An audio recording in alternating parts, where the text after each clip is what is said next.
السلام علیکم دوستوں ایک بار پھر آپ کو تلہاری ٹی وی میں خوش آمدید کہا جاتا ہے۔ دوستوں آپ کا بہت بہت شکریہ ادا کرتا ہوں، آپ میرے ساتھ اتنا تعاون کر رہے ہیں۔ اللہ پاک سے دعا ہے اللہ پاک آپ کے تمام پریشانیوں کو دور فرمائے، تمام مسائل سے محفوظ فرمائے اور تمام پریشانیوں سے چھٹکارا عطا فرمائے اور آپ کو خوشیوں بھری زندگی عطا فرمائے۔ دوستوں آج کا میرا جو ٹاپک ہے وہ تھوڑا الگ ہے۔ دوستوں آج میں آپ کو دنیا کے ایسے کمرے کے بارے میں بتانے جا رہا ہوں جو دنیا کا سب سے خطرناک کمرہ کہلایا جاتا ہے۔ تو دوستوں آتے ہیں اپنے موضوع کی جانب۔ اس سے پہلے آپ سے ریکویسٹ ہے، اگر آپ میرے چینل پر نئے ہیں تو میرے چینل کو سبسکرائب کر دیجئے، بیل آئیکن کو بھی پریس کر دیجئے تاکہ میری آنے والی ہر ویڈیو آپ تک بآسانی پہنچ سکے، اور اگر آپ کو یہ ویڈیو اچھی لگے تو ویڈیو کو لائک، کمنٹ، شیئر بھی ضرور کیجیے گا۔ تو دوستو چلتے ہیں اپنے موضوع کی جانب۔ دوستو اس کمرے میں کوئی عام انسان جا ہی نہیں سکتا۔ ایسا نہیں ہے کہ لوگ اس کے اندر جا ہی نہیں سکتے، لیکن اندر جانے کے لیے بہت تیاری کرنی پڑتی ہے۔ اسپیشل سوٹ، منہ پر اسپیشل پروٹیکشن، ہاتھ میں تین گلوز، 2 ساکس پہننے کے بعد نیچے خاص قسم کے شوز، یہ سب چیزیں پہن کر ہی ایک انسان اس روم میں جا سکتا ہے، اور پھر بھی یہ ڈر لگا رہتا ہے کہ ذرا سی غلطی سے انسان کی موت بھی ہو سکتی ہے۔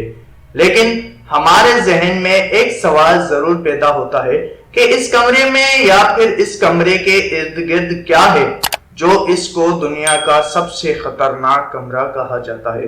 اس کے لیے ہمیں 2011 میں جانا پڑے گا۔ دوستوں 11 مارچ 2011 کو جاپان میں ایک انتہائی خطرناک زلزلہ آیا، جو کہ تاریخ کا بہت ہی خطرناک زلزلہ بھی کہا جاتا ہے۔ اس زلزلے کی وجہ سے جاپان میں سونامی آ گیا تھا، ایسا خطرناک سونامی جس کی وجہ سے 20,000 لوگ مارے گئے تھے۔ اس سونامی کی وجہ سے آج بھی بہت سارے لوگ لاپتہ ہیں، کوئی نہیں جانتا کہ یہ لوگ سونامی میں کہاں چلے گئے۔ جہاں سے یہ زلزلہ شروع ہوا تھا وہاں سے 75 کلومیٹر دور فوکوشیما ڈیزاسٹر نیوکلیئر پلانٹ موجود تھا۔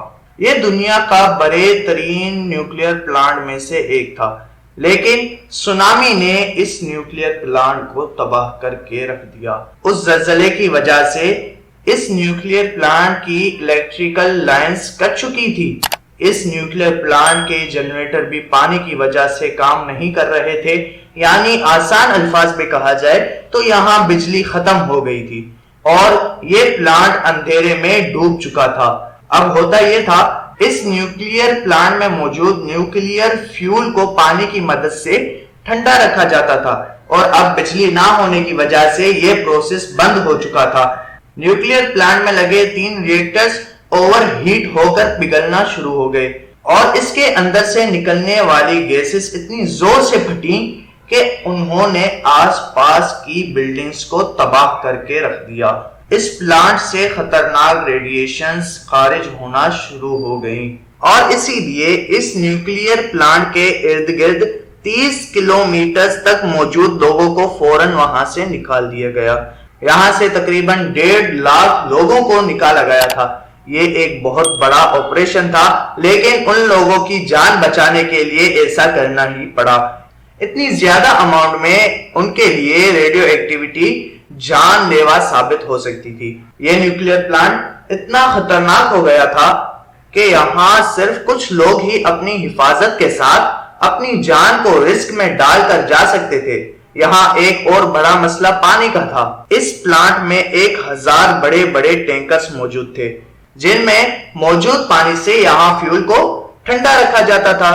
اب یہ پانی ریڈیو ایکٹیویٹی سے بڑھ چکا تھا، یہ 12 لاکھ ٹن سے بھی زیادہ پانی تھا۔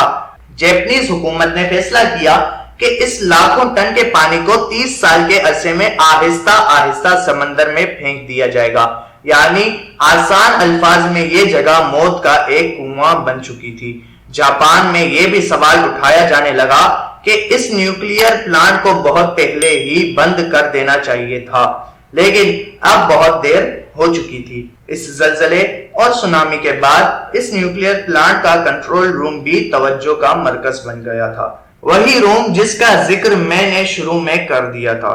دوستوں، اس کنٹرول روم کو دنیا کا سب سے خطرناک کمرہ کہا جاتا ہے۔ جیسا کہ آپ کو شروع میں بتایا کہ اس کنٹرول روم میں عام انسان جانے کا سوچ بھی نہیں سکتا۔ اس حادثے کے 11 سال کے بعد بھی اس کمرے کے اندر بہت زیادہ پروٹیکشن کے ساتھ ہی انٹر ہوا جا سکتا ہے۔ اس نیوکلیئر پلانٹ کے اس کمرے اور یہاں کی بلڈنگز میں 500 سے 1000 ٹنز تک ریڈیو ایکٹیو ریس موجود ہیں، جو اگلے ہزاروں سالوں تک خطرناک رہیں گی۔ ایک اور توجہ کن بات یہ بھی ہے کہ اس نیوکلیئر پلانٹ میں روبوٹس کام کر رہے ہیں۔ یہ روبوٹس یہاں موجود خطرناک پانی میں تیر بھی سکتے ہیں۔ ان روبوٹس میں 3D اسکینرز، سینسرز اور کیمراز لگے ہوئے ہیں جو اس نیوکلیئر پلانٹ کو صاف کرنے کی کوشش کر رہے ہیں۔ یہ روبوٹس یہاں ریڈیشنز لیول کو بھی چیک کر رہے ہیں۔